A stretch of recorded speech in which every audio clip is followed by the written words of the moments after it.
Assalamualaikum warahmatullahi wabarakatuh. Saya Devi Agustiani Putri akan melanjutkan presentasi dari kelompok kami yang pertama membahas tentang fasilitas fisik. Dalam hal fasilitas fisik, kos yang terjadi pada saat pemerolehan pada umumnya diakui sebagai aset dan baru kemudian kos tersebut diakui sebagai biaya sesuai dengan pola penyerapan yang direpresentasi dengan kos. Jadi ketika terjadinya pemerolehan kos tidak langsung diakui sebagai biaya, tetapi kos diakui sebagai aset terlebih dahulu.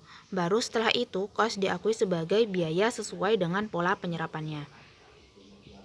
Selanjutnya yaitu karakteristik dan tujuan pelaporan. Semua aset mempunyai karakteristik umum, yaitu merupakan potensi jasa yang dapat dimanfaatkan oleh perusahaan dalam kegiatan operasinya. Karakteristik dari fasilitas fisik yang pertama, berwujud fisik dan dikuasai oleh perusahaan untuk mengolah dan memperlancar kegiatan operasi perusahaan.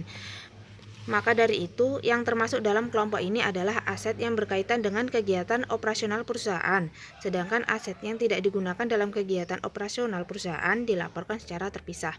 Yang kedua, pada umumnya berumur panjang. Fasilitas fisik pada umumnya itu memiliki umur yang panjang walaupun terbatas sehingga perlu adanya penggantian. Yang ketiga, bernilai bagi perusahaan. Perusahaan memiliki hak kekuasaan untuk menggunakan aset sehingga perusahaan lain tidak mempunyai akses terhadap potensi dari jasa aset tersebut. Dan yang terakhir adalah pada umumnya merupakan aset non-moneter dan manfaatnya dapat diberikan berupa potensi jasa.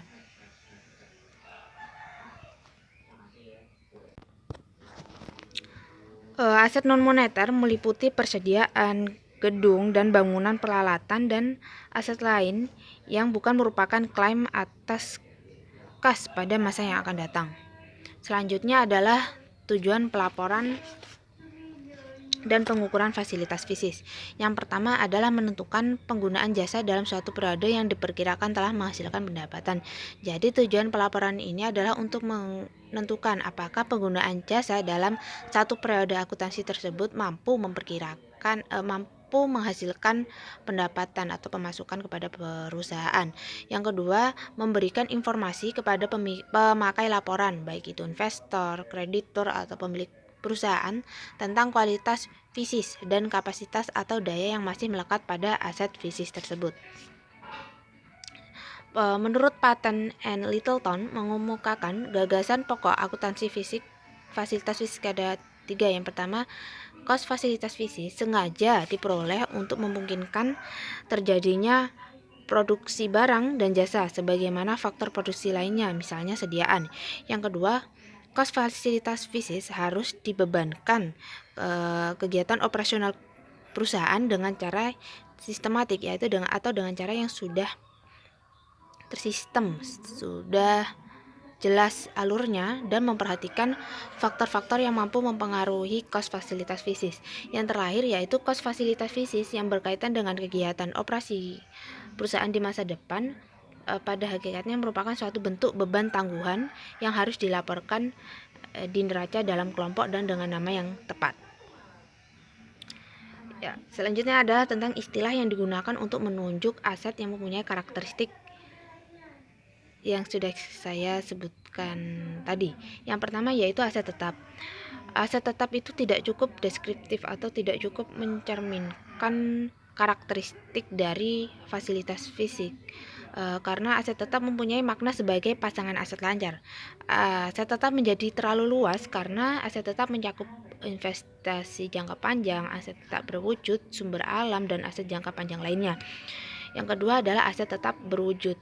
Aset tetap berwujud memang lebih menggambarkan karakteristik dari fasilitas fisik walaupun belum menggambarkan sifat sebagai aset yang permanen yang digunakan dalam operasi. Yang ketiga adalah aset jangka panjang. Aset jangka panjang jelas tidak deskriptif karena istilah ini mencakup pula aset tak berwujud seperti asuransi dibayar di muka dan pembayaran dibayar di muka lainnya. Yang terakhir adalah tanah, gedung, perlengkapan, serta fasilitas fisik. Nah, dari keempat istilah ini, tanah, gedung, dan perlengkapan kata fasilitas fisik ini yang paling deskriptif, yang paling menggambarkan. Dengan kata lain, tanah, gedung, perlengkapan, serta fasilitas fisik ini merefleksikan karakteristik dari fasilitas fisik. Selanjutnya yaitu tentang basis pembebanan. Fasilitas fisik memberi kontribusi jasa ke operasi berupa kapasitas atau daya. Oleh karena itu, kos daya atau kapasitas fasilitas fisik jelas harus diserap menjadi bagian kos produksi dan akhirnya menjadi beban pendapatan. Pembebanan kos fasilitas fisik untuk suatu periode tidak dapat ditentukan atas dasar pengukuran fisik yang objektif saja, tetapi ketika kita melakukan pembebanan kos fasilitas fisik, kita memerlukan suatu pertimbangan atau judgement atas dasar taksiran faktor-faktor tertentu, baik dari umur ekonomik, kapasitas ekonomik, dan nilai residual yang sering tidak dapat diuji validitasnya secara objektif. Makna depresiasi. Dari akuntansi, depresiasi merupakan suatu proses alokasi kas secara sistematik dan rasional, dan jumlah rupiahnya diukur atas dasar bagian kos potensi jasa yang dianggap telah dimanfaatkan dalam menciptakan pendapatan. Depresiasi sebagai biaya tidak berbeda dengan biaya operasional perusahaan lainnya. Depresiasi merupakan biaya-biaya yang memang benar-benar terjadi dan dikeluarkan seperti biaya lainnya, tetapi memang biaya depresiasi itu dalam satu periode tertentu tidak menunjukkan pengeluaran, atau dalam kata lain, perusahaan belum benar-benar atau tidak, bahkan dalam satu periode itu tidak mengeluarkan kas atau pengorbanan untuk biaya depresiasi. Akan tetapi biaya depresiasi itu mengukur bagian pengeluaran pada masa lalu yang dipandang layak dibebankan terhadap kegiatan atau pendapatan pada periode berjalan. Jadi dapat dikatakan bahwa kos fasilitas fisik merupakan suatu bentuk ekstrem biaya dibayar di muka. Akuntansi depresiasi merupakan sarana untuk membebankan biaya dibayar di muka tersebut ke produksi atas periode berjalan. Pemaknaan depresiasi sendiri itu ada 4. Yang pertama adalah depresiasi sebagai proses akumulasi dana. Pengertian depresiasi sebagai proses akumulasi dana ini didasari oleh gagasan bahwa untuk dapat mempertahankan kelangsungan hidup, perusahaan harus menggantikan fasilitas fisik yang habis pakai. Nah, dari pengertian tersebut berakibat perusahaan harus menyisihkan dana dari pendapatan yang diperoleh perusahaan, sehingga dari penyisihan dana tersebut laba yang dimiliki perusahaan pun akan berkurang. Dengan demikian, depresiasi merupakan sarana untuk menjaga keutuhan sumber daya. Acap kali perusahaan menganggap bahwa depresiasi merupakan sumber dana oleh karena kebiasaan untuk menghitung sumber dana atau aliran kas dengan cara menambahkan kembali depresiasi ke laba akuntansi. Akan tetapi biaya depresiasi itu tidak mempunyai kaitan langsung dengan masalah penggantian tersebut. Yang kedua adalah depresiasi sebagai pemulihan investasi. Konsep pemulihan investasi atau investment cost recovery ini secara konseptual sama dengan pandangan yang saya jelaskan tadi, bahwa tetapi dalam depresiasi sebagai pemulihan investasi ini, fasilitas fisik tersebut didanai dengan utang. Agar perusahaan mampu membayar kembali investasi, maka harus dilakukan penyisihan dana dengan cara mengurangi pendapatan perusahaan sebesar depresiasi. Jadi perusahaan itu menganggap seperti tanah, peralatan, dan aset tetap lainnya tersebut, ketika kita ingin membeli aset tetap itu kita menggunakan dana dari utang. Jadi perusahaan harus membayar kembali utang tersebut. Maka dari itu dilakukan suatu penyisihan dana. Yang ketiga adalah depresiasi sebagai proses penilaian. Pendefinisian depresiasi sebagai kos yang dibebankan secara sistematik dan rasional merupakan pemaknaan depresiasi secara sintaktik. Artinya depresiasi didefinisi sebagai penerapan prosedural. Ada pendefinisian lain, ada secara semantik, depresiasi dipandang sebagai penurunan potensi jasa selama periode operasi akibat dari keausan fisik, konsumsi manfaat, atau keusangan teknologi. Bila potensi jasa dipandang sebagai jasa fisik atau physical service, depresiasi merupakan penurunan jasa karena konsumsi manfaat dalam periode-periode yang diantisipasi. Pada umumnya, perusahaan membeli fasilitas fisik dengan memperhitungkan jasa fisik total atau kapasitas yang melekat pada aset tersebut. Nah, selanjutnya, apabila fasilitas fisik dipandang suatu capital, depresiasi merupakan penurunan nilai kapital bukan hanya karena konsumsi melainkan juga karena keusangan, faktor ekonomi maupun dari faktor ekonomik lainnya. Berikut ini ada pendekatan penilaian dari depresiasi sebagai proses penilaian. Yang pertama adalah nilai setara tunai. Dengan menggunakan nilai setara tunai ini, penurunan nilai fasilitas fisik ditentukan dengan cara menghitung selisih dari nilai setara tunai pada awal dan akhir periode. Nilai ini adalah harga pasar aset yang sama dalam kondisi yang sama sebagai barang bekas. Dari metode nilai setara tunai ini menganggap bahwa daya beli uang dari perusahaan tersebut stabil. Selanjutnya adalah kontribusi pendapatan neto diskunan atau discounted net revenue contribution. Dengan penilaian ini, depresiasi ditentukan dengan cara menghitung selisih nilai diskonan aliran kontribusi pendapatan neto pada awal dan akhir periode.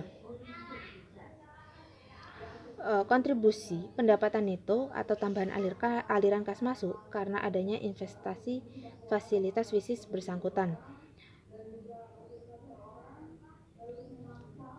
Dalam penilaian ini memerlukan informasi tarif diskon yang biasanya didasarkan atas tingkat kembalian atau rate of return investasi bebas risiko atau tingkat bunga umum yang berlaku. Bedanya dari aliran kas masuk investasi jangka panjang berasal langsung dari investasi jumlah dan saatnya cukup pasti, sedangkan aliran kas masuk dari fasilitas fisik tidak langsung dan harus ditaksir melalui pendapatan neto yang dikontribusi oleh penggunaan aset.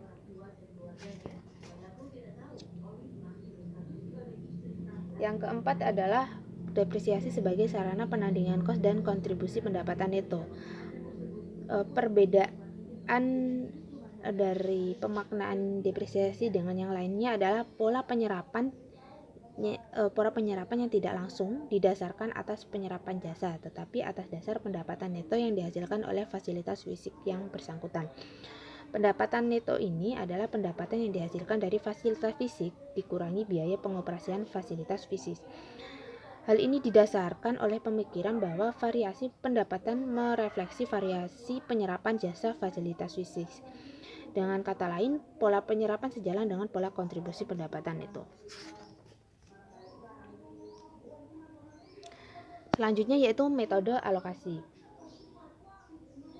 Metode yang paling rasional adalah metode yang mendasarkan diri pada aliran penyerapan kapasitas jasa tersebut.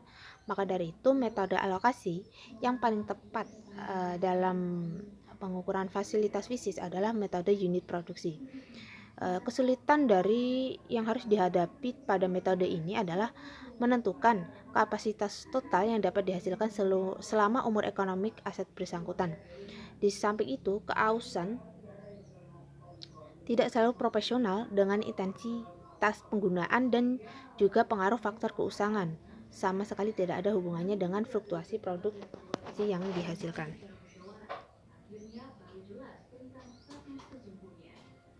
Selanjutnya tentang hubungan depresiasi dan laba. Telah dibahas sebelumnya, tentang depresiasi dengan kontribusi pendapatan neto sama saja dengan melakukan imputasi pendapatan.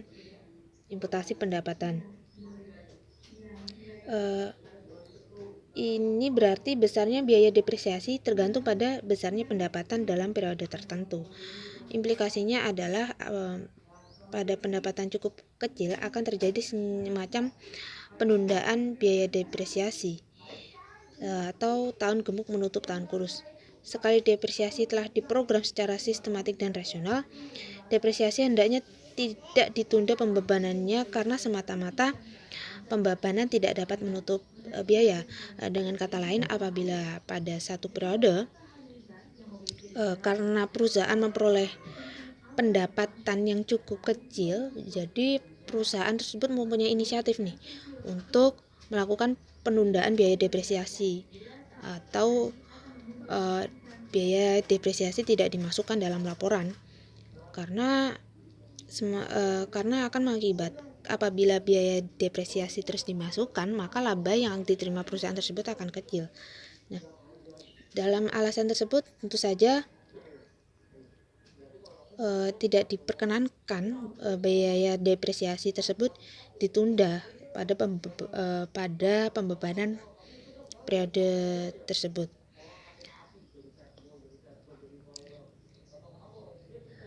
Alasan lain bahwa penentuan laba haruslah merupakan akibat suatu upaya untuk mengungkapkan kenyataan objektif yang ada tanpa memperhatikan berapa akhirnya laba yang terjadi. Walaupun akuntansi menganut asas himpun, hal ini tidak mengisyaratkan bahwa laba periodik harus sama dengan tiap tahunnya. Jadi laba periodik tiap tahun itu tidak harus sama. Bisa saja setiap tahun itu laba periodik itu mengalami penurunan atau peningkatan atau fluktuatif. Jadi meskipun tetap dituntut untuk menaksir depresiasi tahunan secara saksama, rasional, dan objektif, hendaknya tidak ada pikiran sama sekali untuk mempengaruhi besarnya laba. Jadi walaupun pendapatan pada tahun tersebut menurun, bukan berarti beban depresiasi dalam perusahaan tersebut harus dikurangi atau dihilangkan, seperti itu. Selanjutnya yaitu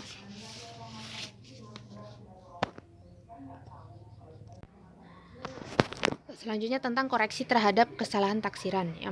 Koreksi terhadap kesalahan taksiran, kesulitan dalam meramalkan suatu pemberhentian unit fasilitas fisik program depresiasi tidak memberikan hasil yang sama dengan kenyataan setelah berjalan. Apabila program depresiasi dilakukan sama dan objektif, maka perbedaan ini akan muncul indikasi kesalahan dan diperlukan koreksi taksiran. Maka dari itu, contoh ya, misalnya fasilitas fisik menjadi usang lebih cepat dari yang diantisipasi sehingga tahun-tahun yang telah berjalan dibebani terlalu sedikit depresiasi. Sebaliknya, fasilitas fisik yang seharusnya sudah dihentikan dari pemakaian ternyata masih berfungsi dengan baik sehingga depresiasi telah dibebankan terlalu tinggi. Maka dari itu diperlukan suatu revisi dan penyesuaian biaya depresiasi. Dalam kasus tertentu, penghapusan fasilitas fisik yang cukup besar dapat dibenarkan dengan cara menunjuk adanya rugi yang sebenarnya telah terhimpun beberapa periode, tetapi belum masuk dalam biaya operasi tiap periode tersebut karena rugi ini harus diketahui di kemudian hari. Bila penghapusan tersebut berkaitan dengan pembelian fasilitas fisik baru, penghapusan tersebut sering diperlakukan sebagai kos fasilitas fisik baru. Pengoreksian terhadap kesalahan taksiran. Yang pertama, tanah. Apakah tanah harus didepresiasi? Hal ini tergantung ya dari karakteristik atau fungsi tanah tersebut. Apabila tanah digunakan sebagai tempat usaha, maka kos tanah tidak didepresiasi sebab fungsi tanah untuk ditempati tidak pernah habis karena karakteristik tanah itu sebagai investasi permanen. Maka dari itu tanah harus dipisahkan dari fasilitas fisik lain yang dapat didepresiasi. Yang kedua, Tanah bukan hak milik permanen. Tanah secara sistematik dibebankan selama umur ekonomik atau jangka kontrak. Dalam hal ini, tanah tidak masuk dalam investasi permanen. Dalam kondisi tertentu, misalnya tanah pertanian tidak dapat diperlakukan sebagai investasi permanen. Kenapa? Karena kesuburan tanah jelas akan dipengaruhi oleh frekuensi panen dan lapisan atas tanah yang subur. Mungkin tanah tidak subur lagi akibat dari erosi, sehingga suatu saat tanah tersebut secara ekonomi tidak dapat ditanami lagi. Di sini diperlukan pemisahan kos yang digunakan untuk mengembalikan kesuburan tanah yang menjadi bagian kos tanah yang didepresiasi. Yang ketiga yaitu sumber alam atau natural resources yang akan habis melalui proses baik penambangan, terus yang tidak dapat diperbarui atau diganti, sering disebut dengan aset habis pakai. Kos sumber alam atau natural resources ini harus diserap secara sistematik ke produksi atas dasar konsumsi. Yang kos yang diserap ini sering disebut dengan depresi. Jadi kalau di aset tetap itu penyusutannya itu namanya depresiasi, kalau di sumber alam itu disebut depresi. Seperti juga depresiasi sebagai kos atau upaya untuk menghasilkan pendapatan harus ditentukan secara objektif dan rasional tanpa memperhatikan pengaruhnya terhadap laba bersih. Jadi untuk penghitungan depresi itu harus menggunakan rumus-rumus yang tertentu tanpa mempengaruhi terhadap laba bersih. Yang ketiga yaitu aset tak berwujud. Secara sistematik, aset tak berwujud dibebankan ke operasi dan akhirnya pada pendapatan selama umur yuridis. Aset tak berwujud itu meliputi seperti hak cipta, hak paten, merek dagang, goodwill, dan kos organisasi. Dalam kasus-kasus tertentu, aset tak berwujud mampu menyerap kos dalam waktu yang lebih pendek dari umur yuridisnya. Maka penghapusan langsung seluruh kos sebagai rugi harus segera dilakukan kalau kondisi menunjukkan bahwa aset tak berwujud tersebut tidak lagi mempunyai arti ekonomi yang penting. Maka dari itu banyak masalah teoritis yang timbul di dua jenis aset tak berwujud, yang pertama adalah goodwill, yang kedua adalah kos organisasi. Yang pertama adalah goodwill. Apa sih goodwill? Goodwill adalah satu perusahaan membeli perusahaan lain yang sudah berjalan. Goodwill ini mencerminkan kelebihan pembayaran atas aktiva yang dibutuhkan perusahaan dibanding dengan nilai pasar. Cost goodwill yang melekat pada harga beli suatu perusahaan yang sudah beroperasi pada dasarnya merupakan nilai sekarang atau nilai diskonan. Kelebihan laba yang mampu dihasilkan. Kelebihan laba ini merupakan jumlah rupiah kelebihan yang diharapkan akan terjadi sehingga akhirnya investasi dengan pembelian perusahaan ini di atas nilai buka tersebut menghasilkan suatu tingkat kembalian investasi atau rate of return yang normal. Dengan demikian, sangat masuk akal kalau kos yang diperhitungkan sebagai goodwill harus diserap dan dibebankan ke pendapatan selama kurun waktu yang dijadikan dasar pertimbangan kos pemerolehan perusahaan, sehingga laba yang tampak dalam laporan keuangan menunjukkan laba bersih normal. Selanjutnya adalah kos organisasi. Kos organisasi merupakan pengeluaran yang terjadi sebelum perusahaan mulai beroperasi. Biasanya ditampung dalam satu akun yang disebut dengan kos pendirian.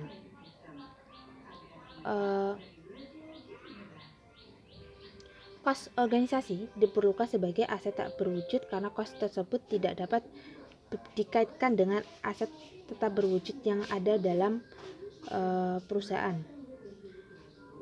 Akan tetapi kos pendirian harus mulai diserap atau dihapuskan bila terjadi penurunan laba atau pengerutan kekayaan yang terus-menerus akibat kegagalan usaha atau proses likuidasi.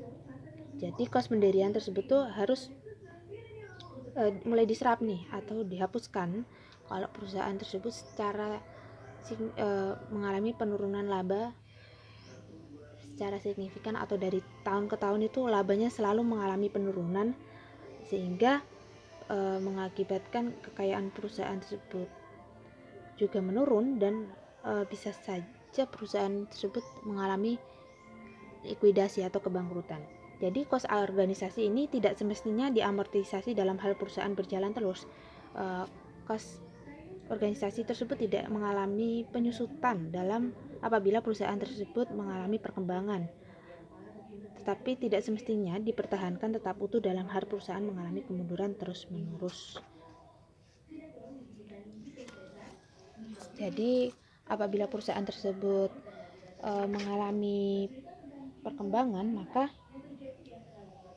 kos organisasi tidak perlu diamortisasi. Tapi apabila perusahaan tersebut mengalami penurunan atau hampir perusahaan tersebut mengalami kebangkrutan, maka diperlukan amortisasi kos organisasi. Yang terakhir adalah penyajian biaya. Penyajian biaya tidak dapat dilepaskan dari penyajian pendapatan, dan sarana itu adalah di laporan laba rugi. Penyajian elemen pendapatan, untung, biaya, dan rugi bergantung pada konsep tentang apa saja yang membentuk laba. Semisal kalau di perusahaan dagang